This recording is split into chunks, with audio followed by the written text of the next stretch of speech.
summarise your philosophy of football? Oh yes, and I think that's the objective of every coach. I think it is. If you want to coach the best side, well, you've got to win a premiership, and that's always been my objective. And fortunately enough, I've been on 2 occasions, and you know, particularly yesterday, I suppose it was a special day because it was a group of people, and they dedicated themselves, and they worked so hard, and everything just fell in place for us yesterday. And for our Essendon, everything seemed to go wrong, and you know, I'm just grateful that I happen to be the lucky one. You are the senior coach in terms of years now, not only in performance in 1983. It's been a long time. It's your 19th year as coach, 407 league games. You've seen the game change a lot. Yeah. And coaches contribute to the changing pattern of football. What do you think's been the most significant change in the game during the period that you've been coaching football? Well, I think the rules have allowed the game to flow a lot, and the ball moves a lot quicker now. I think we've got to be careful, though, in some of the rules we change. Well, it was very pleasing for Hawthorn and myself yesterday to win by such a great margin. I think it's not a great spectacle for people. People go to our game to watch a contest. One of the principles of our game is one man against one man, and wherever the ball lands, there's always and should be a contest. But because of the rules changing and the ball flows so quickly now that we break up that contest so easily, and one side can get on top of the other, and you know, half-time, three-quarter time, the game can be all over. Where in the old days, when the rules were a bit different and it was much harder to win by that margin, the people seemed to enjoy the game. I think I go back to the North Melbourne game this year. It was a fierce contest all day where the ball landed, and I think it was one of the most enjoyable games from our point of view, and I think from the spectators' point of view. So we have to be careful when we start talking about changing some of the rules. Alan, looking back on the season, the premiership yesterday, of course it starts a long way back. When did you think in your own heart of hearts that Hawthorn could win the premiership this year? Was there any particular point during the year that you wouldn't probably admit, knowing you wouldn't admit it to anybody, but you must have thought yourself, some stage through the year, this is not a bad side, I think we can win the premiership? Was there any match that gave you that thought? Well, I think it goes back a little bit further than that. I think when I first went to Hawthorn... 1981, I sat down with those selectors that the first night in the match committee, and I said, select your best side with everybody available. And I was just new to the club at that particular time, and they selected their sides and they put before me. And on most occasions, Russell Green was 19th or 20th man. And on that, when that happened, I realised then I had a very good side, because I knew the ability of Russell Green. I didn't know the ability of the other players, and if they thought Russell Green was only good enough to be 19th or 20th man, then I knew I had a chance of winning a premiership. And in 1982, you got to the preliminary final? Yes, we got there, and a lot of things went wrong just prior to it. We lost Terry Wallace, who's one of the great players I've ever coached. Once he runs over the line, I don't think I've met a fiercer competitor than Terry. I had the pleasure of coaching such a boy. Then we lost David O'Halloran, and then we lost Peter Knights in the finals, and I think I said at that particular stage that if I kept Knightsy upright, I would have had a chance, but it was unfortunate. It didn't go that way. Luck plays a very important part in it, and we learn from our lessons, and things seem to go right this year. Early in the first round, I was a bit disappointed. Naturally, when you start assessing things, I would like to have finished 8-3 or 9-2 at the end of the first round, but we lost Mick Burns, our only ruck, of height.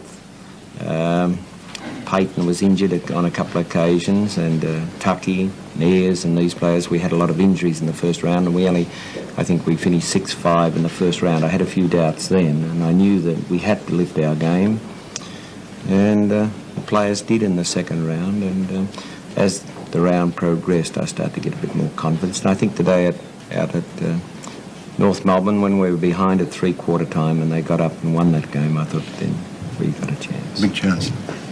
Yesterday, that big day, you lost Gary Buckenara very early in the game. Do you have any moments of worry in the early part of the game? Oh, yes, you wouldn't. Virtually you got 19 men, and Gary Buckenara is a wonderful player. He's played under enormous disadvantages since he's been at Hawthorn. He's got crooked knees, and we have to nurse him through all the time. He's a natural ruck rover. I agree with Mr. Todd and the other people who want to ruck rove him. I'd ruck rove him, but he had the crook knees, and it's been a worry to us all the time, and we have to nurse him through, and it's great for him. And if only, I know he was bitterly disappointed last night.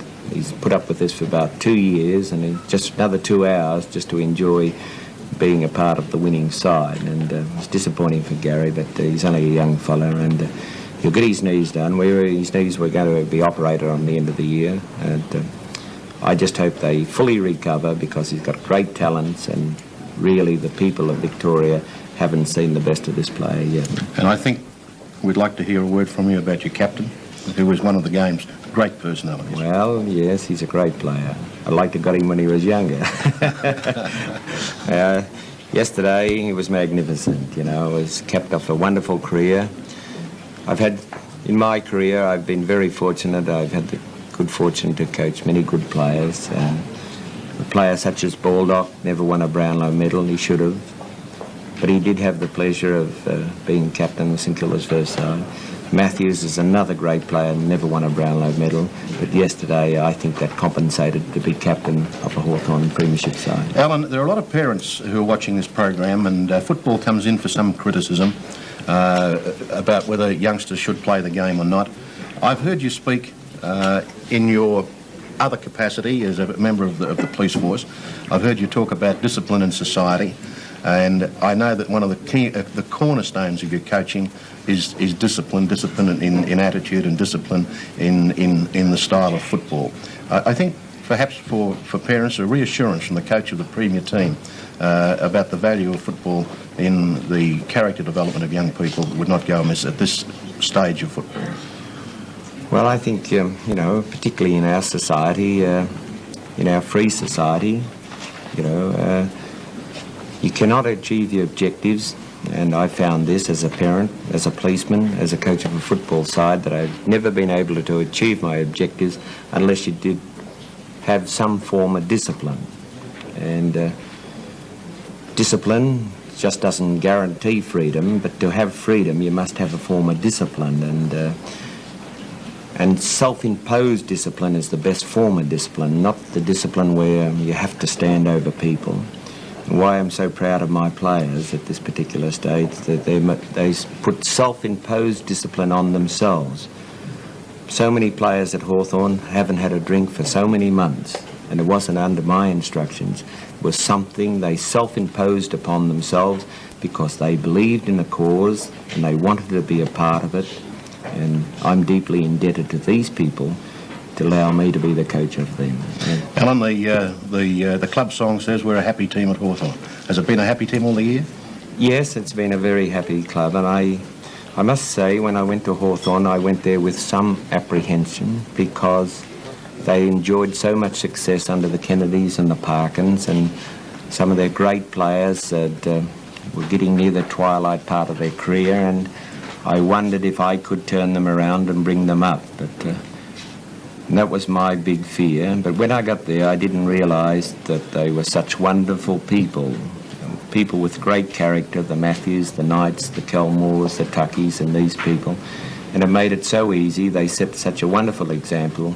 And when you have players, they just set the example for the young players, and all you have to do is get the instructions across, and it's set for you. And to these people, I'm deeply indebted. Thank you. Alan, terrific. And we say to you again, congratulations. I'll just put that there for a moment, Alan. That. Don't knock that over, for heaven's sake. Gene, give us a smile now, mate. It's good to see Jeansy laughing. I'll tell you what he's going to do for winning the grand final. Give us your latest gag, mate. He's a ripper. You're a ball of laughs today, kid. Look, for Monocraft's got this magnificent diary. It's got your name down there on the bottom. You can do all the bookings there. We can get the parking tickets out. And, of course, you've got the Thomas Hardy Grand Reserve champagne from... That's the beautiful champagne. Do you play golf, Jeansy? No, Louis. Well, there's a magnificent golf bag from Tosca, of course. Tosca travels are always first class, and you've certainly been first class ever since you've been in football, particularly with us at World of Sport. We're very proud to know you, Allan Jeans. And, of course, we've got something great here. This is a donation from Mrs. Jeans. From Mrs. Jean. Would you come on camera, Mary? Come on, Mary. Mrs. Yabby, ladies and gentlemen. On behalf of everybody at Channel 7, World of Sport, we'd love you to take this magnificent decanter, and that'll give you something to think about the grand final. And also remember, World of Sport, the football panel, and have a little thought for league teams now and again. Thanks. They are Also, our friends at the Rich River Country Club up at over the other side of the river at Machuca would like you very much to join them there for a holiday weekend. And you don't play golf, but there's tennis and there's bowls and there's great activities up there. And I'm certain you'll have a lovely weekend up there as the guests of the Rich River Country Club and, of course, the Rich River Golf Club. And it could be the 33rd honeymoon too, Jonesy, eh? You never know, you're lucky in a big city, Mary, do you? Well, congratulations to from all of us at World of Sport. Come on, well Mary, done, darling.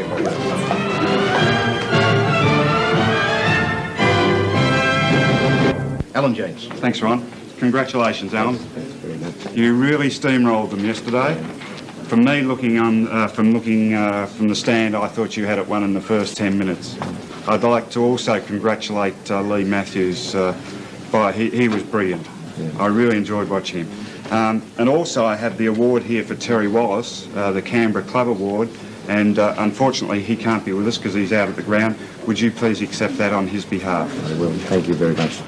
Just on behalf of Terry first, and I'd just like to thank Canberra Television. I know they have a close liaison with the Hawthorn Football Club and Desi and all those people. I'd just like to thank you very much, and I feel very honoured to do that.